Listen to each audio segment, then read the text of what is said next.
Here is the 2015 MacBook Air. Why in 2019 is the 13-inch 2015 MacBook Air still relevant for writers?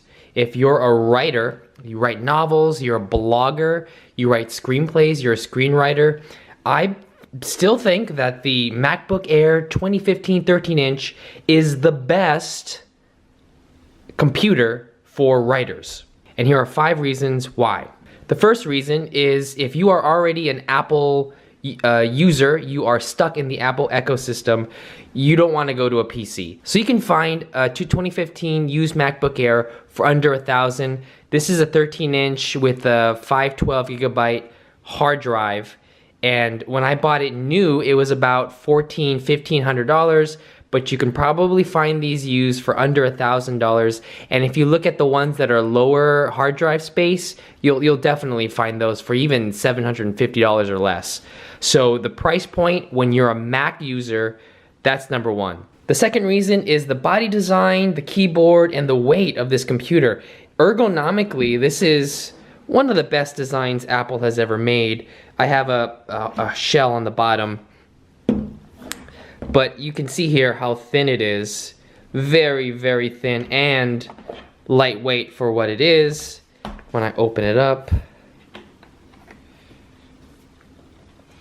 I have a protective keyboard silicone on here, but very great for typing. This is the type of keyboard where it's not too big and not too small. It's the medium, perfect size for writing. You can put this on my lap. I could walk around in coffee shops. I could have it on an airplane. This is a great body design. The third thing that's still amazing about the MacBook Air 2015 are all of the ports that it comes with. You still have the MagSafe. All of the new Macs now have gotten rid of the MagSafe magnetic adapter, and I think writers notoriously get their plugs pulled out from under them. They hit it because, you know, what we're doing as writers, we're sometimes working in a coffee shop or we're working in a busy environment. We have this plugged in, and sooner or later, somebody trips on the wall charger and it pops out. The MagSafe, I don't know why Apple has gotten rid of it, but to me, writers, bloggers need this MagSafe. It comes in handy, and it's constantly saving your butt when you're plugging it in and it gets accidentally knocked out. So that's the first thing, you have the MagSafe. Then you still have USB 3.0, one on this side, one on the other side. Headphone jack, 3.5mm headphone jack. On this side, you have the other USB 3.0. You have a Thunderbolt 2 with very cheap adapters now. You can get the HDMI, you can get Ethernet. They're very cheap third-party adapters with Thunderbolt 2. And you get the SD card slot, which Mac has gotten rid of with all of their laptops. Sometimes you'll have files that you want to save and you don't have a thumb drive. You get a cheaper SD card, you pop it in there, and you can store a lot more content on it. So you can expand the hard drive space of your laptop by, say, you have a 512 gigabyte SD card, which they make, and you can pop that in. You can store all your music if you're listening to music, and load a bunch of other things, and really expand the capacity of the hard drive with just that SD card slot, amongst other uses. The fourth reason, which a lot of people don't really consider, but I have realized how valuable this is, with the screen. This is not a high resolution screen, so a lot of people complain about the resolution of the screen and they want the Retina. This isn't Retina. However, if you're a writer and you write in coffee shops, you're on an airplane, you don't want people to look at your screen and to see what you're writing, or at least I don't when I'm writing. So here's just a random screenplay that I put on a PDF on my computer.